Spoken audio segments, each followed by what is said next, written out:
Could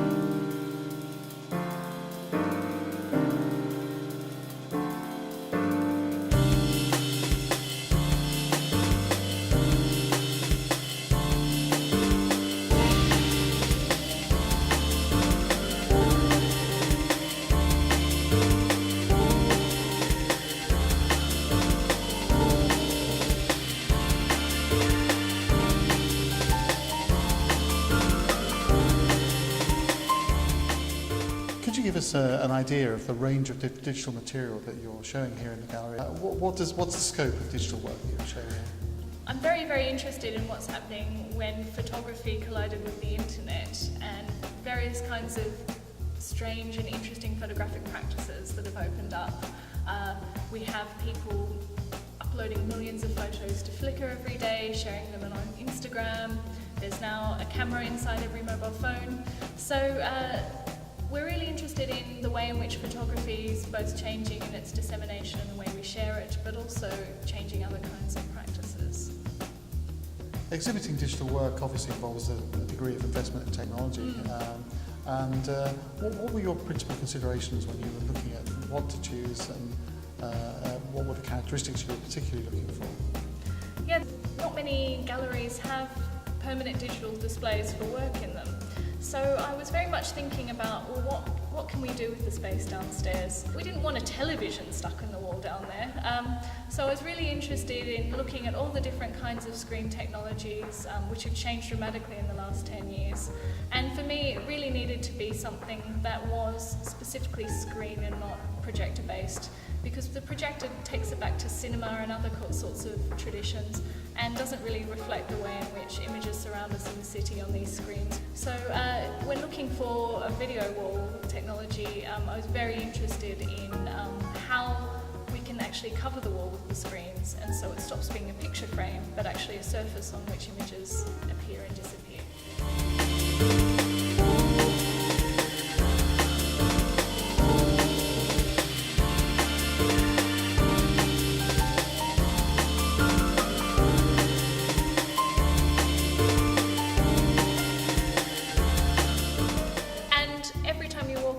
There's something slightly different on it. So it might be an artwork specifically commissioned by a well-known photographer or contemporary artist. Another time it might be images from popular culture that have populated the web. Other times it might be a slideshow. So the screen gives us amazing flexibility, but also the possibility for the audience to be surprised every time they walk into the gallery. When choosing the technology for the gallery, what were your principal considerations? I was really interested in the way in which the screens can support photography and not video or other kinds of medium. So I was very interested in questions about the aspect ratio and how images, whether they be archival or high resolution images, look on the screens. So this was a really important concern, and one I was quite full of trepidation about when I went out and looked at what was out there on the market. So how did you arrive at the decision to invest in Sharp's high brightness screens? Well, we did a lot of research. We went to an amazing warehouse where we saw all sorts of different screen technologies side by side, and when we saw the Sharp screens we were immediately hooked. Mainly because they're really luminous, they're high bright, and you have the ability to ramp up the colour but also push it back into a very subtle colour range. And also the feature of local dimming on those screens. The PN V602, I think, is the model. It basically turns off the pixels when they're not in use. So if you can imagine a photograph on a screen, if it's not the same size as the screen, it's going to have a black background. And that black background is completely dark, completely matte. It kind of recedes from the image.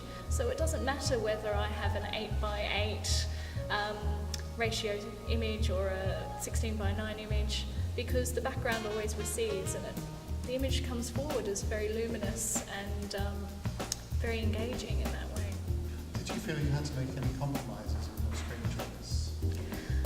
Well, because I had my heart set on these 60-inch screens, it sort of limits the layout, because I had a certain kind of wall And what normally would happen is you do a 3x3 video wall layout, which is very much what you'd see in other kinds of contexts.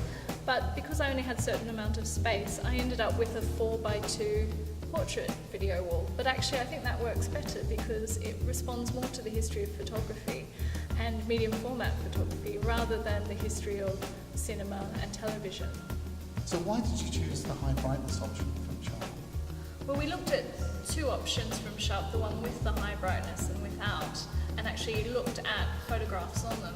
And the high bright creates this kind of wonderful sense of contrast. The blacks are really black, the colour is very vibrant, and for our opening show on the animated GIF, which are highly saturated images that flash on the screen, it looked fabulous. But at the same time, when you want to do more subtle work, they're flexible enough to handle the gradations of skin tone and other kinds of content that you want to play.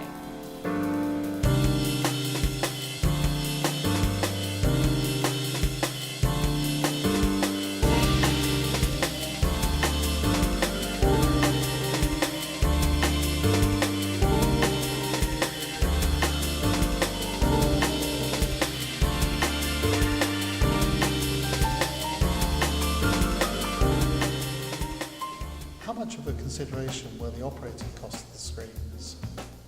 Well, the gallery is a charity, so you can imagine that our budgets are very, very important in terms of expenditure and investments in technology.